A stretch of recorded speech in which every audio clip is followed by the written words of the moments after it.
આપણે ORS week એટલે કે જે છેલ્લો સપ્તાહ છે જુલાઈમાં એ સેલિબ્રેટ કરવા માટે આપણે જાગૃતિ કરીએ છીએ કે ORS એટલે ઓરલ રિહાઇડ્રેશન સોલ્યુશન.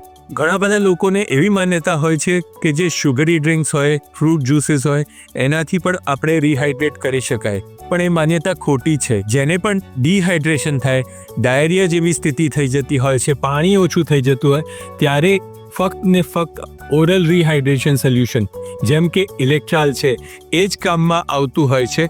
એમાં ગ્લુકોઝ વત્તા જે પોષણ તત્વો છે જેમ કે સોડિયમ, પોટેશિયમ એવા જે મિનરલ્સ હોય છે એની પણ ખાસ જરૂરિયાત હોય છે. કેમ કે જ્યારે તમારા બોડીમાં પાણીની અછત થતી હોય છે કે તમે ડિહાઇડ્રેટ થતા હો તો રિહાઇડ્રેશન માટે ગ્લુકોઝની સાથે આ સોડિયમ પોટેશિયમની પણ જરૂર હોય છે. આ જાગૃતિ માટે થઈને આપણે સ્વીટ, શુગરી કે ફિઝી ડ્રિંક્સ ના આપવા અને હાઇડ્રેશન માટે કરીને ખાસ કરીને WHOમાં અહીંયા ORS જ રાખવું.